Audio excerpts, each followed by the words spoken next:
नमस्कार मित्रों, मैं एक बार फिर आपके सामने हाजिर हूं अपने YouTube चैनल आनंद स्टडी पॉइंट की तरफ से। मैं हूं निर्मल कुमार आनंद और शिक्षा की उत्पत्ति पार्ट 4 में आपका एक बार पुनः स्वागत है। जैसा कि मित्रों, मेरे इस चैनल का मुख्य उद्देश्य आपके टेट, पीटेट या सुपर टेट में आने वाले प्रश्नों की समस्याओं का समाधान करना है, लेकिन इसके साथ साथ ये उन लोगों के लिए भी उपयोगी है जो डीएलएड कर रहे हो या बीएड कर रहे हो या डीएड कर रहे हो, उनके लिए भी बहुत ही उपयोगी है मेरा चैनल। तो मैं इस चैनल के माध्यम से आपकी तमाम समस्याओं का समाधान करने का प्रयास कर रहा हूं जो आपके सामने छोटी या बड़ी रूप में परिणित है। आपके सामने इसके पहले मैंने 3 वीडियोज बनाए। आप लोगों का समर्थन बड़ा ही अच्छा रहा, इसके लिए आपको कोटि कोटि धन्यवाद। आपने देखा कि पहली वीडियो आपके सामने मैं लेकर आया शिक्षा की उत्पत्ति, फिर आपके सामने उसका दूसरा पार्ट लेकर आया, फिर तीसरा पार्ट, चौथा और अंतिम पार्ट है। मैं आपको पुनः एक बार क्रम से जोड़ने का प्रयास करता हूं ताकि जो भी विस्मरण है एक बार स्मरण में बदल जाए। आपने देखा कि पहले वीडियो में हमने आपको बताया कि शिक्षा की उत्पत्ति कैसे हुई है, जिसमें आपने देखा कि भारत में संस्कृत शब्द से मानी गई है, जिसमें आपने देखा कि फिच धातु में अप्रत्यय लगाने से, विद धातु से और सास शब्द से मानी गई है। जबकि वहीं जो शिक्षा है इसका अंग्रेजी रूपांतरण एजुकेशन लैटिन भाषा के एजुकेटम, एडुसियर और एडुकेट शब्द से माना गया, लेकिन सर्वाधिक मत मिला एजुकेटम को, जो 2 शब्दों से मिलकर बना था ई और डी को। इसी प्रकार के दूसरे वीडियो में आपने देखा कि शिक्षा की क्या परिभाषाएं हैं।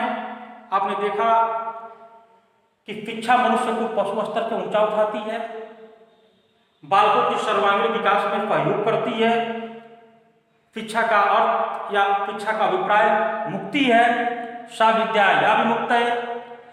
तो इन तमाम प्रकार की परिभाषाओं से आप रूबरू हुए। तीसरी वीडियो में आपने देखा कि शिक्षा का अर्थ क्या है, तो आपने शिक्षा का 3 अर्थ देखा, शाब्दिक अर्थ, संकुचित अर्थ और व्यापक अर्थ। फिर आपने शिक्षा का प्रकार देखा, औपचारिक, अनौपचारिक और नौपचारिक। फिर शिक्षा का अभिकरण आपने देखा। तो इस प्रकार के तीनों वीडियो में मैंने अधिकतम सामग्री डालने का प्रयास किया है। आज चौथा और अंतिम वीडियो लेकर के मैं आपके सामने हूं। यह अंतिम पार्ट है, यहीं पर शिक्षा की उत्पत्ति समाप्त हो जाएगी।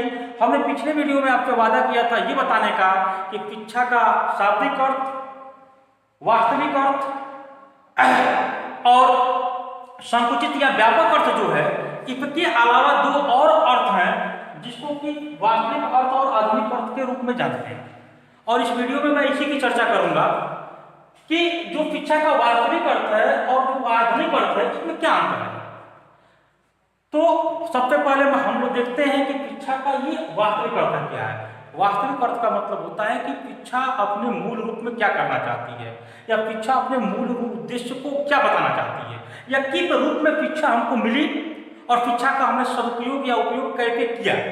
तो आपके सामने शिक्षा का ये वास्तविक अर्थ है, शिक्षा हमको क्या करने में सहयोग देती है। तो आप देखते हैं कि शिक्षा एक विकास की प्रक्रिया है। शिक्षा एक विकास की प्रक्रिया है। आप देखते हैं कि बाल विकास के अंतर्गत जो विकास की अवस्थाओं को हम पढ़ते हैं वो इसी के माध्यम से पढ़ते हैं। विकास की अवस्थाओं में आप देखते हैं शारीरिक विकास, उसके बाद देखते हैं मानसिक विकास, फिर आप देखते हैं संवेगात्मक विकास, फिर आप देखते हैं सामाजिक विकास, उसके बाद अंत में देखते हैं चारित्रिक विकास।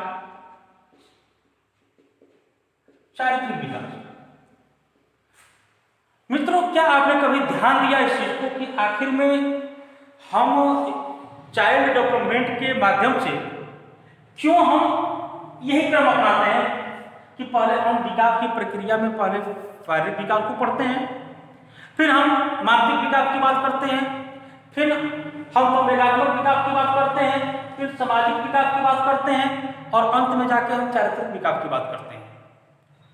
तो इसका सीधा सीधा तात्पर्य यह है कि अक्सर हम लोग अपने बड़े बुजुर्गों की एक कहावत सुनते आए हैं कि धन गया तो कुछ नहीं गया, स्वास्थ्य गया तो कुछ चला गया, और चरित्र गया तो सब कुछ चला गया। मतलब इस युक्ति को पूरी तरह से सार्थक करता है हमारा बाल विकास, क्योंकि बाल विकास में हम लोग देखते हैं शैशवावस्था, बाल्यावस्था, किशोरावस्था, ये तीनों निर्माण काल हैं और इसी पे हमारे पूरे जीवन का भार टिका होता है। अतः इस अवस्था में हमको ये जो विकास है, शारीरिक विकास, मानसिक विकास, संवेदनात्मक विकास, सामाजिक और चारित्रिक विकास, ये बताने का प्रयास किया जाता है ताकि हमारी नींव मजबूत हो।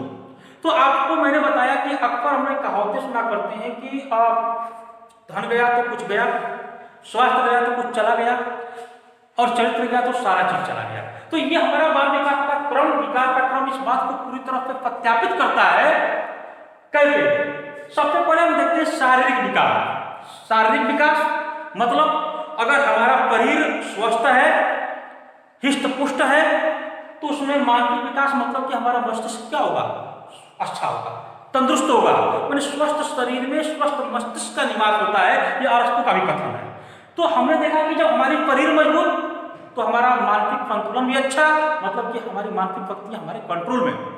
जब हमारी मानसिक शक्तियां हमारे कंट्रोल में, तो आप देखते हैं कि हमारे संवेग हमारे नियंत्रण में रहते हैं। मतलब न हम किसी से ईर्ष्या करेंगे, ना किसी को अपशब्द बोलेंगे, और ना ही किसी इस प्रकार का व्यवहार करेंगे जिससे कि किसी को तकलीफ हो। तो आपने देखा कि शरीर मजबूत तो दिमाग कंट्रोल में, दिमाग मजबूत तो हमारे संवेग हमारे नियंत्रण में, और जब संवेग हमारे नियंत्रण में हो गए, हमारी विचार अच्छे हो गए, तो समाज में हमारा नाम वैसे हो जाता है कि फलाने अच्छे हैं, फलाने ऐसे हैं, फलाने वैसे हैं। मतलब कि हमारी सामाजिकता भी क्या हो गई? अच्छी हो गई। तो आपने देखा कि शरीर मजबूत तो दिमाग मजबूत, जब दिमाग मजबूत तो हमारे संवेग नियंत्रण में, और जब संवेग नियंत्रण में तो सामाजिकता हमारी अपने आप बढ़ गई, और जब सामाजिकता में हमारी प्रफुल्लता होने लगी, समाज में लोग हमको अच्छा कहने लगे, तब हमारे चरित्र का उत्थान अपने आप हो गया। तो मतलब कि हम चरित्रवान कहे जाने लगे। तो आपने देखा कि बाल विकास में इस क्रम को इसीलिए दिया जाता है कि सबसे पहले शरीर को मजबूत करिए, दिमाग अपने आप मजबूत हो जाएगा, और जब दिमाग में विकृति नहीं होगी तो संवेग हमारे नियंत्रण में होंगे, और जब संवेग नियंत्रण में होंगे तो समाज में हमारी प्रतिष्ठा बढ़ेगी, और जब समाज में प्रतिष्ठा बढ़ेगी तो हमारा चरित्र वैसे ही निखर के चला आएगा। लेकिन मित्रों, आपने ये भी देखा कि कहा गया कि चरित्र गया तो सब कुछ चला गया। इस बात को भी हमारा बाल विकास पूरी तरह से सिद्ध करता है। सबसे निचले पावदान पे है चारित्रिक विकास। अगर हमारे चरित्र पे उंगली उठ गई, अगर हमारे चरित्र पे उंगली उठ गई तो चरित्र हमारा समाप्त। और जब चरित्र समाप्त, तब समाज में लोग उंगलियां उठाएंगे, सामाजिकता हमारी खत्म हो जाएगी। फलाने ऐसे है, फलाने ने वैसा किया, तो जैसे हमारा चरित्र खत्म, वैसे समाज में तरह तरह की बातें होनी चालू हो गई। और जब समाज में तरह तरह की बातें चालू हो गई तो फिर सामाजिकता हमारी वहीं पे समाप्त हो गई, और जब सामाजिकता समाप्त हो गई तो हम अपना मानसिक संतुलन खो देंगे। मतलब कि हमारा संवेग जो होगा हमारे नियंत्रण में नहीं रहेगा, और जब संवेग हमारे नियंत्रण में नहीं रहेगा तो हम प्रत्युत्तर देना प्रारंभ करेंगे, किसी को गाली देंगे, किसी को अपशब्द कहेंगे, प्रतिकार करेंगे।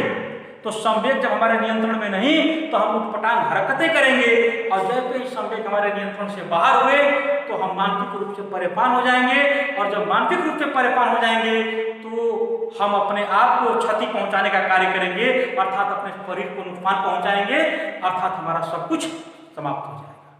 तो हमारे बाल विकास का एक कंसेप्ट जो विकास का है कि सबसे पहले शारीरिक विकास, मानसिक विकास, संवेगात्मक विकास, फिर सामाजिक विकास, तब चारित्रिक विकास। यह इसी बात का द्योतक है। इसी बात को बताने का प्रयास किया जाता है कि आप बाल्यावस्था से लेकर के किशोरावस्था तक इस बात का अनुसरण करें ताकि आपके अंदर कोई विकृति न आए। तो आपने विकास की चीज को देखा, फिर आपने देखा कि यह त्रिमुखी प्रक्रिया की बात करता है। पिछले वीडियो में हमने आपको बताया था कि शिक्षा एक त्रिध्रुवी प्रक्रिया है। जॉन डेवी महोदय का कथन था, जिसमें कि अध्यापक, बालक और पाठ्यक्रम महत्वपूर्ण है। इसमें से किसी एक अवयव को हटा दिया जाए तो हमारी शिक्षा की प्रक्रिया पूरी नहीं होगी। अगला है आत्म अनुभूति। आत्म अनुभूति शिक्षा का काम है कि वह आपको स्वयं को पहचानने में मदद करती है, और जिस दिन आप अपने आप को पहचान गए शिक्षा के माध्यम से, अपनी शक्तियों को पहचान गए, तो फिर आपको कोई रोकने वाला नहीं है। आपने देखा था कि एजुकेशन में जो एजुकेटम शब्द था वो दो शब्दों से मिलकर बना था, ई और डी को। ई का मतलब था अंदर, डीको का मतलब था बाहर निकालना, अर्थात व्यक्ति की अंतर्निहित शक्तियों को बाहर निकालना। मतलब कि जो आपके अंदर गुण छुपा हुआ है, आप आत्म अनुभूति के द्वारा अपने गुण को पहचान करके उसे बाहर निकालने का प्रयास करें, और जब बाहर निकाल देंगे उस गुण को तो आपकी अलग पहचान। ठीक उसी तरह पे अगर तेंदुलकर अगर गेंदबाज बनना चाहा होता, गेंदबाज होता, आज उतनी शोहरत नहीं होती इतनी कि बैट्समैन बनने में है, क्योंकि उसने अपने गुण को बाहर निकाला। अगर कोई बालक, कोई व्यक्ति अपने वास्तविक गुण को पहचान करके, आत्म अनुभूति करके अपने गुण को बाहर निकालता है, तो मान के चलिए कि निश्चित वो सफल होता है। तो शिक्षा हमको सफलता का एक परिचय बनाती है, एक सफलता का मार्ग दिखाती है। फिर जो शिक्षा का हमारा वास्तविक अर्थ है वो समायोजन करना सिखाता है। समायोजन एक परिस्थिति से दूसरे परिस्थिति में अपने आप को ढालना समायोजन कहलाता है। आपने अक्सर सुना होगा, फलाने गए कमाने और 1 महीना के अंदर ही चले आए, तबीयत खराब हो गई, पानी सूट नहीं किया, तो या वहां का वातावरण उनके अनुकूल नहीं था, वहां के लोगों की भाषा समझ में उनको नहीं आ रही थी, या वहां के लोगों के वो तालमेल नहीं बिठा पा रहे थे। मतलब कि वो अपने आप को उस कैटेगरी में, उस व्यवस्था में ढाल नहीं पा रहे थे, अर्थात समायोजन उनका नहीं हो पा रहा था। लेकिन शिक्षा हमको क्या करती है, समायोजन करना सिखाती है, अपने आप को दूसरी परिस्थिति में ढालने का प्रयास करना सिखाती है। मनुष्य अगर किसी परिस्थिति में अपने आप को ढाल लिया तो परिस्थितियां उसके अनुकूल हो जाती हैं, परिस्थितियां उसकी दाप हो जाती हैं, और वो कार्य को सीख सकता है, कार्य को करने में महारत हासिल कर सकता है। तो शिक्षा का ये भी अर्थ है कि वो समायोजन करना सिखाती है। अगला है सामाजिक प्रक्रिया। सामाजिक प्रक्रिया आप लोगों को पता ही होगा, पिछले वीडियो में परिभाषा में आपने देखा था कि शिक्षा हमको पशु स्तर पर ऊंचा उठाने का कार्य करती है। कहा जाता है कि समाज में कैसे रहना है, किस व्यक्ति के कैसे वार्तालाप करनी है, छोटे के पास कैसे रहना है, बड़े के पास कैसे रहना है, समकक्ष वालों के पास कैसा रहना है, समाज में अपने आप को कैसे स्थापित करना है, यह सारे गुण हमारी शिक्षा ही हमको देती है। अगला है आत्म अभिव्यक्ति। आत्म अभिव्यक्ति का मतलब होता है अपने विचारों का प्रकटीकरण। मतलब हम मन में अपनी बात नहीं रखेंगे, अगर बातें अगर अच्छी नहीं लगती हैं तो हम अपनी अभिव्यक्ति के लिए स्वतंत्र हैं, हम अपना प्रतिकार आपके सामने रखेंगे, अपनी बात को आपके सामने रखेंगे, क्योंकि आपकी बात को पसंद नहीं आ रही है। मतलब कि हम अपने विचारों को प्रकटीकरण करने में पूर्ण रूप से सक्षम हैं, या पूर्ण रूप से क्या है, उद्वेलित है। तो शिक्षा हमको आत्म अभिव्यक्ति देती है, अपनी बातों को रखने का प्रावधान देती है कि अपनी बातों को समाज या व्यवस्था के आगे रख सके। अगला है गतिशील प्रक्रिया। आपने प्रोवेल की परिभाषा को देखा था कि शिक्षा एक अनवरत प्रक्रिया है, एक गतिशील प्रक्रिया है जो जन्म से लेकर मृत्यु तक चलती रहती है, जिसमें किसी प्रकार की कोई रुकावट नहीं आती है। वो चाहे विद्यालय में सीखे, परिवार में सीखे, समाज में सीखे, वातावरण में सीखे, उसके सीखने की गति अनवरत बनी रहती है। और वास्तविक अर्थ का अंतिम पॉइंट है निर्वाण की प्राप्ति। यह भी आपने देखा था कि शिक्षा व्यक्ति को अंतिम लक्ष्य तक पहुंचाती है, उसके निर्माण में सहायक होती है, उसे मुक्ति प्रदान करती है। कहा गया है कि सा विद्या या विमुक्तये, विद्या वही है जो मुक्ति प्रदान करे। तो मित्रों, आपने देखा कि शिक्षा अपने वास्तविक अर्थ में विकास की बात तो करती है, यह एक त्रिमुखी प्रक्रिया है। त्रिमुखी में किसी एक भी मुख को हटा दिया जाए तो यह पूर्ण नहीं होगी। फिर आपने देखा यह समायोजन करना सिखाती है, यह हमको अपने बारे में सोचने की बात बताती है, यह समाज में रहने योग्य बनाती है, हमको समाज में रहने योग्य के साथ साथ अपने विचारों को, अपनी बातों को प्रकट करने की बात बताती है। साथ ही यह गतिशील कभी न रुकने वाली प्रक्रिया है, और तो और यह हमारे मुक्ति का भी साधन है। लेकिन ये तो था इसका वास्तविक अर्थ। लेकिन समय के बाद शिक्षा का अर्थ भी बदल गया। जैसे जैसे शिक्षा अपने पथ पे अग्रसर हुई, वैसे वैसे शिक्षा का अर्थ भी क्या हो गया, समय के बाद बदल गया। क्योंकि अगर समय के साथ नहीं बदलेंगे तो या तो हम खत्म हो जाएंगे या टूट जाएंगे। तो ये हमारा वास्तविक अर्थ था। अब हम देखते हैं शिक्षा का आधुनिक अर्थ, माने वर्तमान समय में शिक्षा का क्या अर्थ है। तो सबसे पहले हम देखते हैं कि यह शिक्षा हमको वास्तविक रूप में जो मिली थी उसका हमने मॉडर्न रूप में क्या क्या हमने परिवर्तन किया, या शिक्षा ने हमको क्या परिवर्तन दे दिया। तो सबसे पहले व्यक्तित्व का विकास। शिक्षा ने हमको समायोजन करना सिखाया था कि जिस परिस्थिति में है उस परिस्थिति में ढल जाए। लेकिन जो हमारा व्यक्तित्व का विकास है, यह हमारे आधुनिक शिक्षा की देन है कि हम अपने व्यक्तित्व का विकास करें, जिस जगह पर रहें उस जगह पर ढले तो उनके अनुकूल ढले। लेकिन बात में ये भी कोई कहने वाला ना हो कि यह व्यक्ति ऐसा लग रहा है, ऐसा दिख रहा है, ऐसा बोल रहा है, क्योंकि आप उसी के माहौल में ढल जाएं।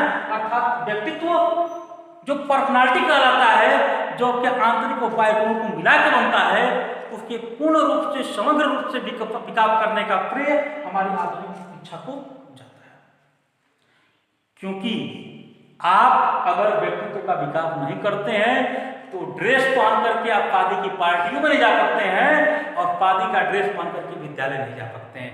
समायोजन तो होगा, लेकिन व्यक्तित्व का विकास नहीं बताता है कि किस जगह पे आपको किस तरह का आचरण करना है और किस जगह किस प्रकार का आपको परिधान पहनने हैं, या किस जगह पर किस तरह पे आपको वार्तालाप करना है। ये तमाम व्यक्तित्व के तरफ से ही बातें आती हैं। तो आधुनिक शिक्षा आपको व्यक्तित्व का विकास सिखाती है, जबकि आप वास्तविक अर्थ इसका समायोजन करना सिखाया, और समायोजन के ही व्यक्तित्व का विकास टिका हुआ है। फिर है व्यावसायिक सफलता। आपने देखा कि जो वास्तविक अर्थ है शिक्षा का, इसमें बताया गया कि शिक्षा वही है जो मुक्ति प्रदान करे, सा विद्या या विमुक्तये। लेकिन आज की आधुनिक शिक्षा ऐसा नहीं कहती है, वो ये नहीं कहती कि मुक्ति प्रदान करिए, वो उन्मुक्ति की बात करती है, जो कि समस्याएं जो करके तो उन्मुक्ति की बात करती है। आज बात करती है व्यावसायिक सफलता की, कहती है कि शिक्षा ग्रहण करिए, अपने भी लाभ में रहिए और औरों को भी लाभान्वित करिए।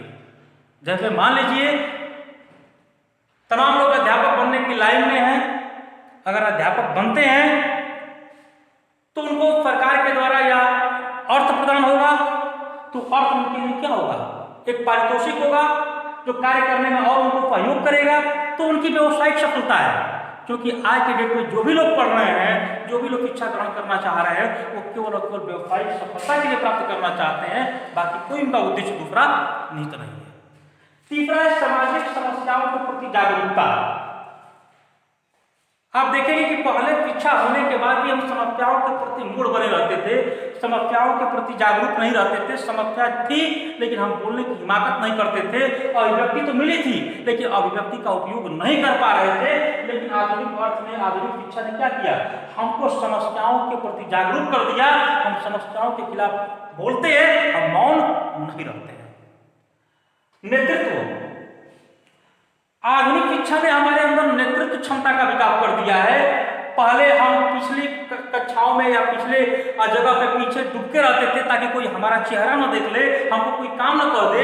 लेकिन आज के डेट में हम नेतृत्व करना चाहते हैं, हम आगे रहना चाहते हैं। यह सब आधुनिक शिक्षा के वजह से हुआ है कि आज का हर एक नौजवान, हर एक व्यक्ति अपने आप को आगे रखना चाहता है, किसी भी चीज का नेतृत्व करना चाहता है, और ये नेतृत्व का गुण हमको आधुनिक शिक्षा के द्वारा ही। सामाजिक परिवर्तन के प्रति जागरूकता, पिछले भी तमाम लोगों ने शिक्षा के क्षेत्र में परिवर्तन करने की बात कही, परिवर्तन हुए भी। लेकिन जो सामाजिक परिवर्तन है, अगर कहा जाए तो वास्तविक अर्थ की अपेक्षा आधुनिक शिक्षा में सामाजिक परिवर्तन के प्रति अधिक जागरूकता पैदा की है। क्योंकि आज हम सामाजिक दायित्वों का पूरी तरह निर्वहन करते हैं, हम सामाजिक दायित्वों का पालन करना चाहते हैं, हम समाज के सभी उन समस्याओं का निराकरण करना चाहते हैं जो कि सूरपा के मुंह की तरह मुख बांध करके हमारे सामने आ रहे हैं। तो शिक्षा हमको क्या करती है, सामाजिक परिवर्तन के प्रति जागरूक करती है, लड़के लड़कियों में भेद खत्म करती है, समानता का अधिकार दिलाती है, अभिव्यक्ति का अधिकार दिलाती है, अर्थात हम सामाजिक परिवर्तन के पक्षधर हैं, उसके विरोधी नहीं है, और यह संभव हो सका है आधुनिक शिक्षा के द्वारा। इसके बाद है तार्किक शक्ति का विकास, तर्क करने की क्षमता का विकास। आधुनिक शिक्षा ने हमको तर्क करने की क्षमता का पूर्ण रूप से ज्ञान करा दिया है। हम किसी की बात पे, किसी भी कार्य पे आंख मूंद कर विश्वास नहीं करते हैं, इसलिए नहीं करते हैं जब तक कि अपनी तर्क की कसौटी पे कफ न लें, हम उस पर लाभ और हानि न जान लें, तब तक उस बात पे हम विश्वास नहीं करते हैं। और यह संभव हो सका है केवल आधुनिक शिक्षा के द्वारा। यह हमारे अंदर तर्क शक्ति का विकास कर दिया ताकि हम किसी भी समस्या या किसी भी मैटर पे तर्क कर सकें और उचित समाधान प्राप्त कर सकें। अंतिम टॉपिक है इसका प्रजातांत्रिक नागरिकता, फंडामेंटल राइट। आधुनिक शिक्षा ने हमको फंडामेंटल राइट के बारे में जागरूक कर दिया, प्रजातांत्रिक नागरिकता के बारे में जागरूक कर दिया, अर्थात हमारे भारतीय नागरिक होने का या नागरिक होने का क्या क्या कर्तव्य है, क्या दायित्व है, या कौन कौन से अधिकार हमको प्राप्त हैं, ये सारी चीजें हमको आधुनिक शिक्षा के द्वारा ही प्राप्त हुई है। तो आपने देखा कि शिक्षा का वास्तविक अर्थ, फिर आपने देखा शिक्षा का आधुनिक अर्थ, और इन तमाम जो गतिविधियां हैं इसमें शिक्षा का बहुत बड़ा योगदान है। शिक्षा के द्वारा ही हमारा संपूर्ण परिवर्तन संभव है, हमारे आगे के मार्ग प्रशस्त होते हैं। शिक्षा अगर नहीं है तो हम पशु के समान ही है। तो मित्रों, यह हमारे इस शिक्षा की उत्पत्ति का अंतिम वीडियो था। इसी के बाद मेरा यह शिक्षा की उत्पत्ति का यह पार्ट खत्म हुआ। अगले वीडियो में जो दूसरा चैप्टर हमारा है मनोविज्ञान, उससे संबंधित प्रश्न भी आते हैं, तो दूसरा चैप्टर हम लेकर आएंगे आपके सामने अगले वीडियो में। शिक्षा मनोविज्ञान, उसकी उत्पत्ति कैसे हुई, क्या उसका उद्देश्य है, क्या परिभाषाएं हैं, क्या मान्यताएं हैं, तो अगले वीडियो में हम मिलेंगे मनोविज्ञान के बाद। लेकिन वीडियो को बंद करने से पहले मैं आपको एक बात बता दूं कि अब तक आपने जो पढ़ा, जो चारों पार्टों में आपने देखा, इससे संबंधित जितने भी प्रश्न टेट में, सी टेट में या सुपर टेट में आए हुए हैं, या बीटीसी जिसको डीएलएड कह रहे हैं, डीएलएड में या बीएड में जो प्रश्न आए हुए हैं, उनको लेकर के मैं लाइव क्लास आने वाला हूं 26/5/2020 अर्थात 26 तारीख को 12:30 बजे। तो मित्रों, लाइव रह करके अपने प्रश्नों को हमारे पास पहुंचा करके उसका समाधान प्राप्त करें, लाइव क्लास में सहयोग करें। 12:30 बजे 26 तारीख को मैं ऑनलाइन रहूंगा, लाइव क्लास में रहूंगा। मेरा इस वीडियो के माध्यम से एक ही उद्देश्य है कि कहीं भी वो प्रश्न न छूट जाए जो हमको ये कहना पड़े कि इसको मैंने नहीं पढ़ा था, क्योंकि आज के इस मारामारी के युग में एक एक प्रश्न महत्वपूर्ण है और मेरा पूरा फोकस उन एक एक नंबर के ऊपर है जो कि हमको सफलता दिलाने में सहायक होंगे। धन्यवाद। तो 26 तारीख को 12:30 बजे लाइव क्लास में उपस्थित रहिएगा। धन्यवाद।